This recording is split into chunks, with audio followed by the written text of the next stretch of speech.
Hello, it's Monday, November 21st, and that means two things. First off, I don't care how many hit songs he wrote, Paul McCartney is still a bassist, and we don't owe him anything. And it's time for the lighting industry news brief brought to you by Keystone Technologies. This week we are talking about their XFit Vapor Tight fixtures. These are rated IP65 for wet locations, impact resistant polycarb lenses, 50,000 hour lifetime LEDs, durable, dependable, year round, weather round. Color select, power select, Keystone drivers, light made easy. That's KeystoneTech.com. We have layoffs at Signify and Cooper to the tune of a 2% workforce reduction, which is 60 people. Satco opens a new Southeast Distro Center. This is a 100,000 square foot facility in Miami Gardens, Florida. We've got price drops at FSC with 5 to 20% off at least 100 SKUs. LMPG has bought Lumca, 7 brands under the Montreal Lighting Solutions Group. EPA might be sunsetting Energy Star, accepting public feedback on the matter until the 6th of January.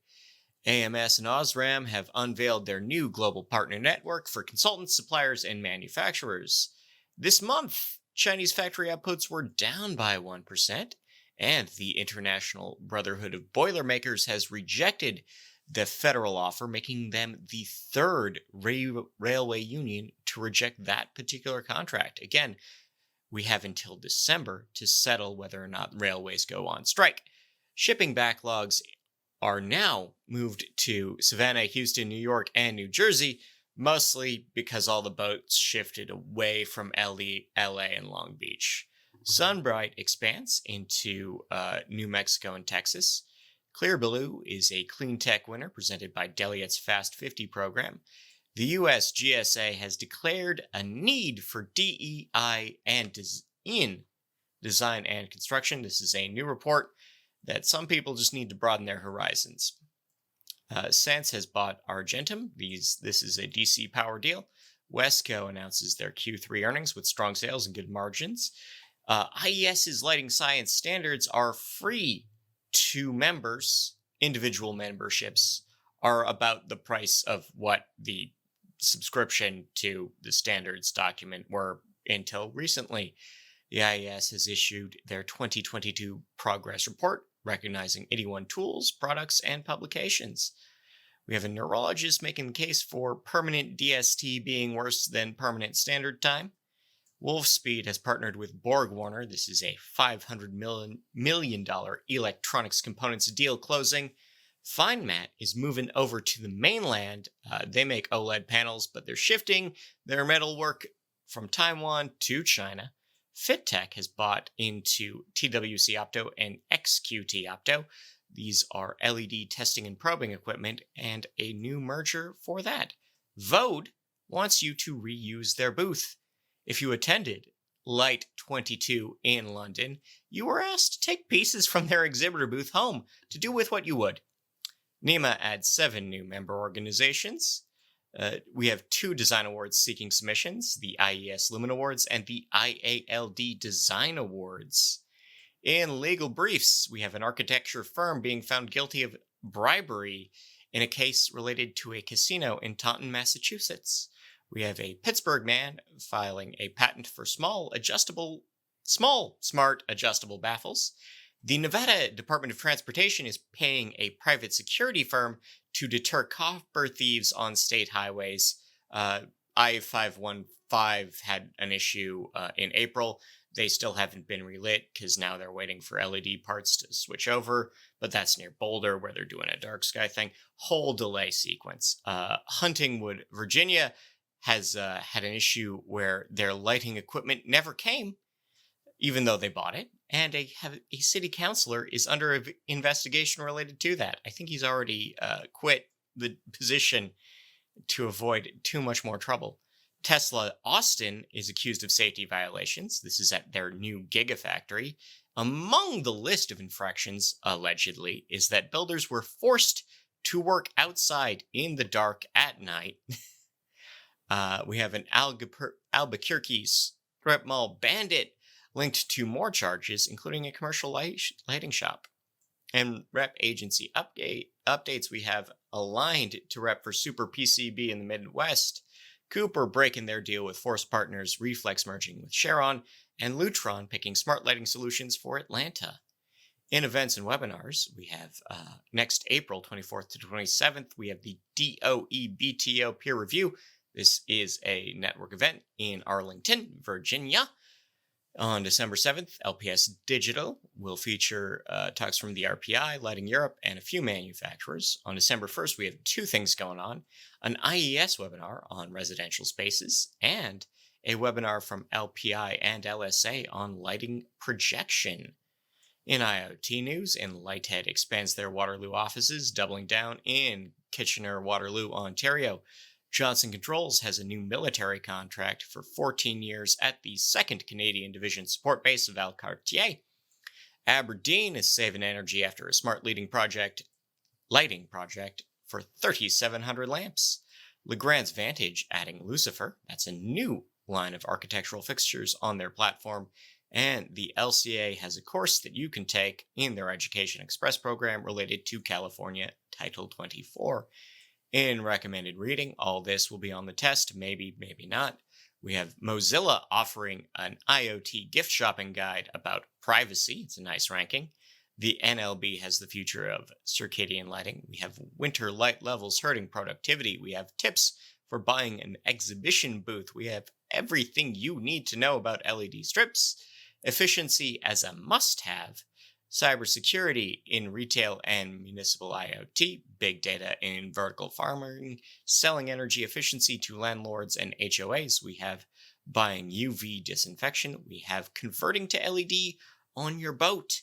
We have smart buildings are green buildings, a podcast on clear skies and bright satellites, the future of lighting in quantum dots, the LHRC's Eric Swenson being interviewed, the awe of the night sky. We have 5 success factors in business you need to know about, reviewing collected light, and what a rep cancel can do for your business. In market projections, $150 billion for waterproof LED, 7% gains in emergency, $514 million in plasma lighting, $10 billion for lighting control switches, 15% growth in LED engines, home energy management will be up by 16%, off-grid solar will hit about $16 billion by 2028, vertical farming space will grow by 25%, 12% boost in PoE tech.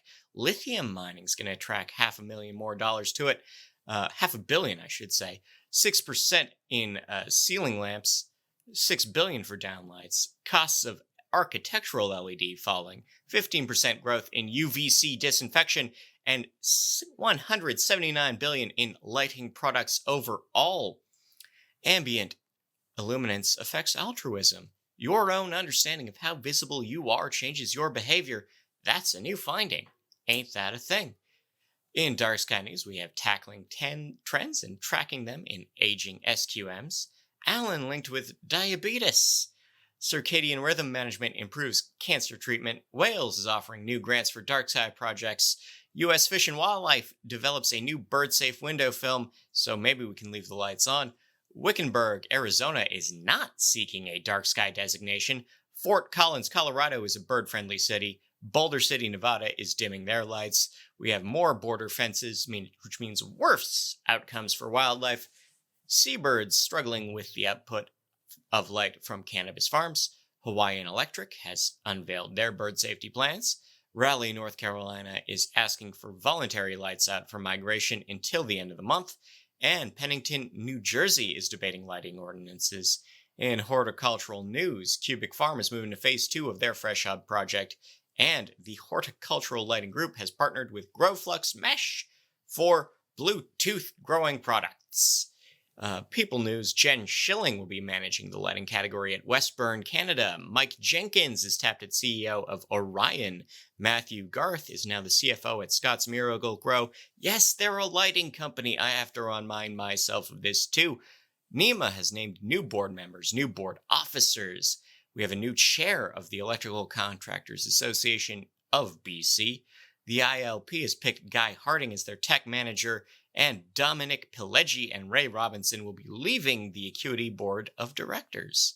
In local news, Brentwood, Tennessee, switching to LED, similar in Corpus Christi, Texas. Kentucky is offering efficiency grants to nonprofits. Stanford Central School in New York shows off their upgrades. We have new lighting at the Lincoln Commons in Malden, Massachusetts. We have new rebates for Sioux City, Iowa. The CES is adding a new location in Rockport, Texas. Atlantic City Casino Group secures a street lighting contract with the state. Ain't that great? Louisiana State U is adding more lights for security. El Centro, California is replacing their streetlights. Denver Transit is adding UV disinfection to their HVAC systems in their bus depots. We have Northwest State Community College completing their LED upgrades. Duluth is planning a new light show. Maida Lighting Yorkville hosts business after hours. And Dartmouth College will be spending $5 million to upgrade the lighting on their ski hill. I never went to a school that had its own ski hill. In international news, Vienna's Advent Market will only be lit for 1 hour per day. Egypt is cutting their domestic power demands so they can sell fuel to the EU. Dublin will be running their holiday lighting on batteries, at least partially. The Great Clock at Westminster has new LED lighting. Big Ben is the name of the bell in the clock tower, not the tower itself. Glaswegians protest poorly lit paths. La Défense in Paris cuts light by 15%. Blackpool is plumbing street light design after Seagull is injured. Silverzene, Italy, credits LED conversion with utility price stability. And Newmarket, Germany will be shutting off their lights and saving 700 kilowatt hours. And things you can make. Circadian lighting via Home Assistant. Homemade fluorescent fixtures. A vintage electronics tester. A crosswalk sign costume. Breathing surface mount lights. A $1 POV display. Asterisk, you need to already have a ceiling fan to make it work. And simple light and sound circuits for guys like me that are actually bad at DIY projects. We've got sporting equipment lighting makers Action Glow. We're on Shark Tank, little reality TV exposure, and dancing LED men appear in the city of Krasnoyarsk in Russia. Some weird little guys. Anyway, I've been Scott Walker. Thank you for listening. Enjoy your week. Enjoy the music. Thank you to Nailed. Thank you to our sponsors at Keystone. See ya. Oh, there's a river and it leads to a lake. Oh, but I'm waiting for you to wake up. Oh, meet me round the back porch. We'll sing a song or three, just drowning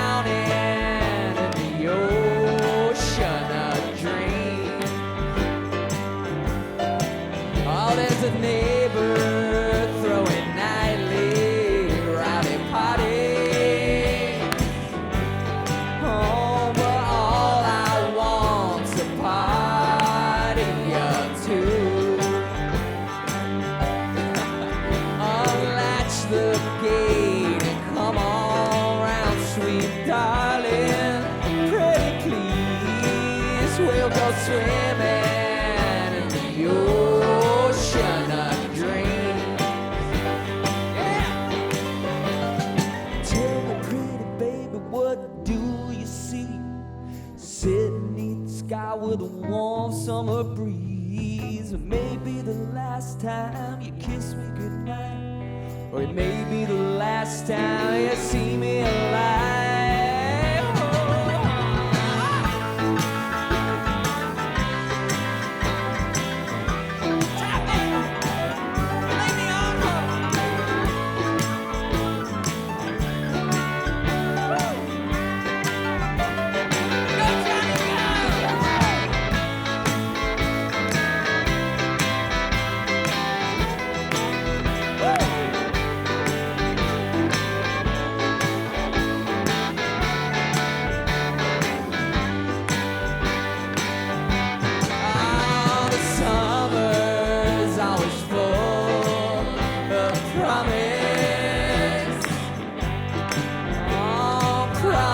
promises the winter can't keep.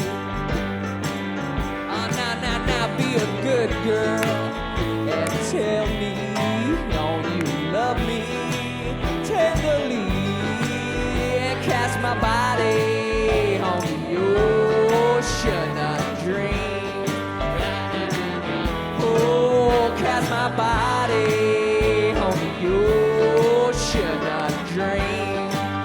Oh, yeah, cast my body on the ocean of dreams. Oh, yeah, cast my